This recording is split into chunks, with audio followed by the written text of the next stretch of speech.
All right, what is going on, Guardians, boys and girls? It's your boy Wyatt, aka Wombo Combo, back again with another video. I'm going to be going over the ability changes in the new TWAB. I have already read through this TWAB, and I'm so stoked to say that, like, almost across the board, Warlocks are getting buffed, which is awesome. I literally just made a video recently, like 2 days ago, about Ophidian aspects, how people are calling for them to be nerfed. That's a whole nother conversation, but my point in that conversation was that Warlocks have the lowest usage rate in the game across every class combined. There are more Night Stalkers alone in the game than every Warlock class combined, okay? Warlocks are being used less and less each day, and so while there are some particular things in here that are targeted nerfs, they're actually targeted nerfs to every class all around, such as the solar healing abilities, which I'm going to get over to here shortly. So anyway, I'm just starting in the middle of this. I don't want to read all the bullshit up here. It doesn't really matter. What you need to know is this. For Season 19, our primary goal is to more closely normalize the power of our existing subclasses, giving us a more standard baseline that we can use for the future tuning. This is coming in the form of targeted updates to outliers on the high and low ends of the light subclasses and stasis. Let's get into it. Solar. With Solar 3.0, one of our goals was to get persistent healing in a place where it felt valuable in high-level PvE. However, with the updates to Resilience that released alongside Solar 3.0, Restoration has proved to be too powerful for our current suite of activities and has been a particular pain point in high-level PvP. Yes, yes, yes, yes, yes, yes. Anyway, continuing. To that end, we're making a small adjustment for Restoration times 1 and a larger adjustment for Restoration times 2 to make sure that a careless player can still be punished by an opposing Guardian or a particularly crafty PvE combatant. Now, say what you will about the changes in PvE. I think it was broken there too. I think you're nearly invincible as a Lordly Splendor Titan. Like, it's just the truth, right? But also in PvP, this has been such a pain point. They're right. It has been obnoxious. I cannot stand when I start a gunfight with a Hunter or a Warlock or a Titan. I get 2 hand cannon shots into them. They throw their healing nade on the ground. Now they're out healing my damage. If I miss a single shot, they're already back up to almost full health, and they're putting damage on me. And by the time I can recover, they're fully healed. They're healing as I'm taking damage. Like, it reverses gunfights so quickly, especially on Warlock, which, if you use Touch of Flame, gives you Restoration times 2, which heals even faster. So I think this is ultimately a great change. I think this needed to be done. It was obnoxious. It was annoying. Let me read exactly what they're doing here. Restoration. Restoration times 1 base healing rate reduced from 25 to 20 health per second, 40 health per second in PvE, down from 50. I don't really care about the PvE changes. It's more for me about PvP, but still. Restoration times 2 base healing rate reduced from 40 to 32.5 health per second. 65 health per second in PvE, down from 80. No longer stacks with healing rifts. The stronger heal over time value is prioritized and will stop the weaker heal over time from taking effect. Now, I don't know which one is the stronger one and which one is the weaker one. I would assume that 32.5 health per second with Restoration times 2 is the stronger. I think that's stronger than a Warlock's Rift. I don't know that for sure though, but this is a great change. In PvP, this is awesome. It will stop people from being absolute one-shot and then going up to full health in like 0.2 seconds just by throwing their grenade and dropping a Rift. I think this is a really good change.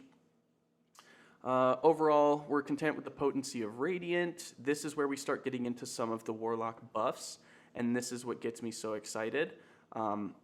Kind of. So here they're talking about reducing the uptime of Radiance, right? So Radiant base duration was reduced from 10 to 8 seconds. Now applies a minus 10 discipline stat penalty while equipped with Ember of Torches.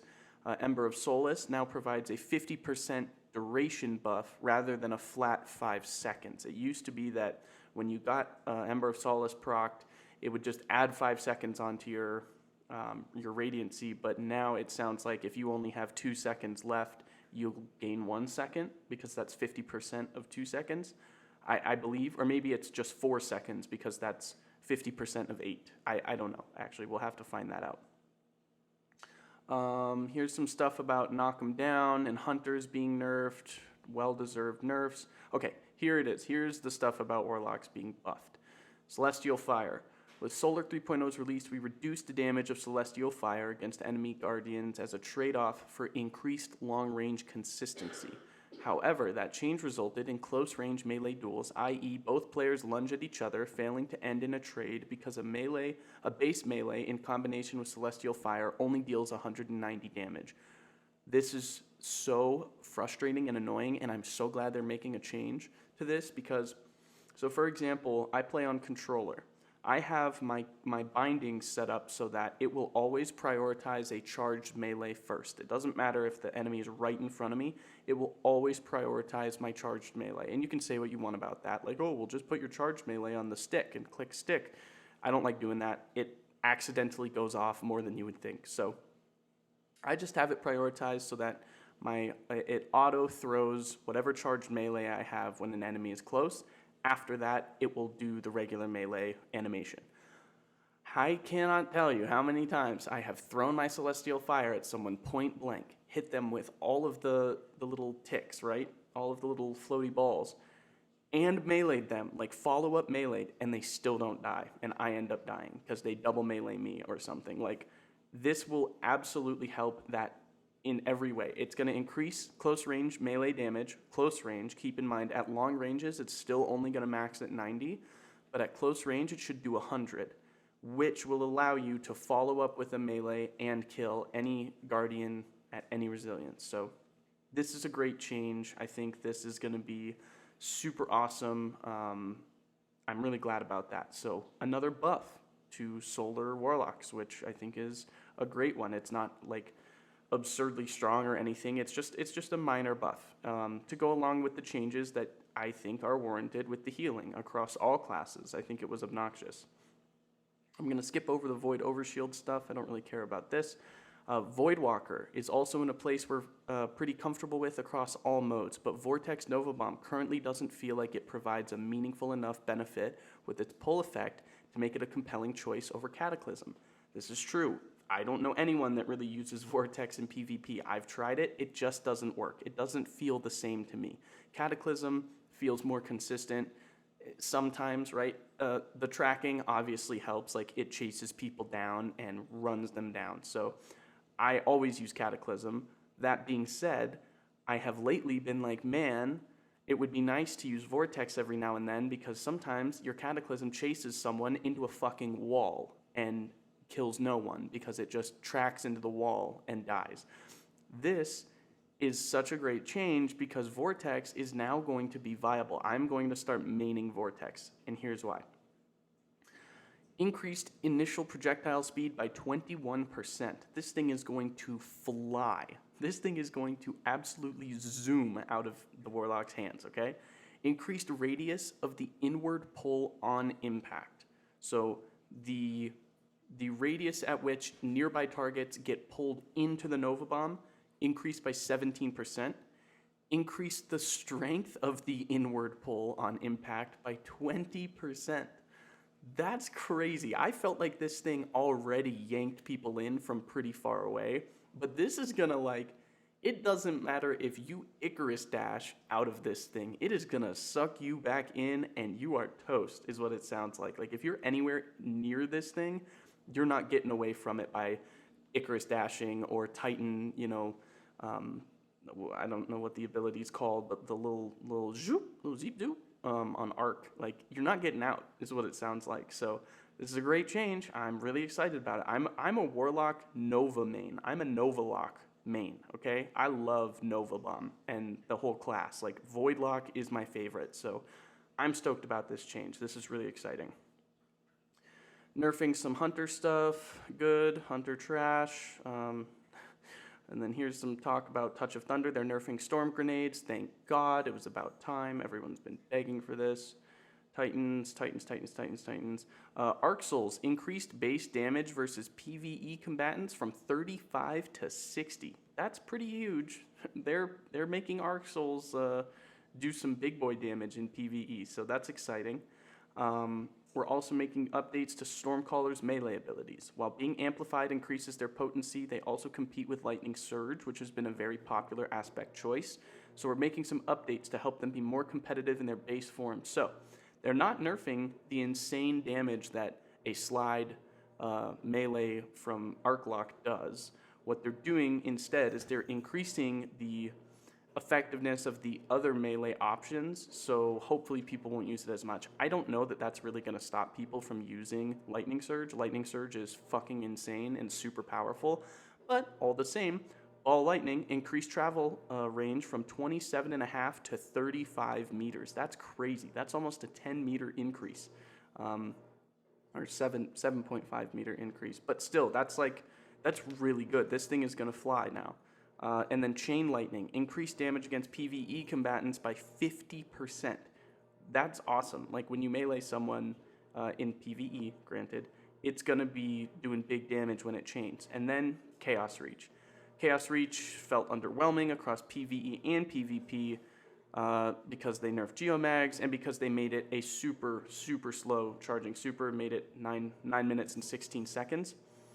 They want to make it a more competitive option, so they're bringing it in line with Blade Barrage and Silence and Squall, making it a Tier 4 super, reduced base cooldown from 916 to 735.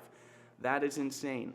Chaos Reach is going to be everywhere in PvP again. I can feel it coming. It is going to be a real option.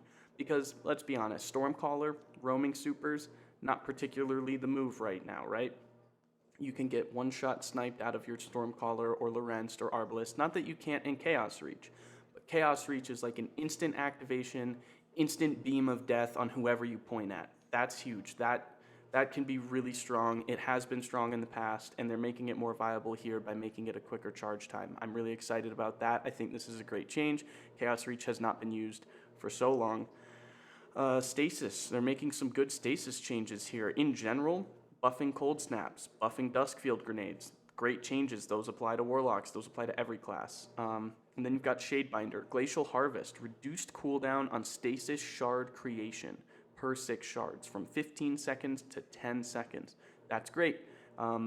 It says right here that they felt like Glacial Harvest was a hard choice to pick over Ice Flare, Bolts, Bleak Watcher, and Frost Pulse. That's absolutely true. I don't know why anyone would have picked those over these three. These three are insane. It sounds like they're trying to bring it more in line, which is great. And they say a piece of feedback we've heard a lot since Stasis launched was Shadebinder's inability to quickly shatter frozen targets. Like Hunters have Shatter Dive to shatter any frozen targets, and Titans have Cryoclasm. With the Whisper of Rending Fragment was intended to be a tool Shadebinders could use to make that easier, but in the current sandbox, requiring a kinetic primary to be equipped felt too restrictive. The way it works is there's a fragment that on any class that a frozen target can take more damage to kinetic primary weapons only. They're changing it so that it's just primary weapons. It doesn't matter if they're in the kinetic slot. If it takes primary ammo, it's going to do more damage. This is huge. Say you were running Shayura's Wrath, which is a Void SMG, and Defiance of Yasmin, which is a kinetic sniper. Well, now you're not getting that increased kinetic damage because it was kinetic primary ammo weapons, and you weren't getting any boost from Shayura's Wrath because it wasn't kinetic, it was void. Now you'll be getting a bonus to your damage across any primary weapon that you're using, whether it's arc, void, solar, or kinetic, or stasis, or whatever. This is a great change. It's true. This is going to help Warlock significantly in that way. I'm interested to see how this is going to work with Cryosthesia, because I don't think that a stasis primary was considered a kinetic primary, even though it's in the kinetic slot. I don't know if that's true, but that means, if I'm correct, Cryosthesia will be doing more damage to targets that it freezes, which will be ridiculous. Anyway, overall, these are great changes. I'm so stoked. I'm really actually so excited. It sounds like they're making some good improvements to a lot of the Warlock classes. As a Void Novabomb Novalock main, I couldn't be happier to hear about the Vortex buff. Like, I'm really excited about this. Anyway, I'm going to leave it here.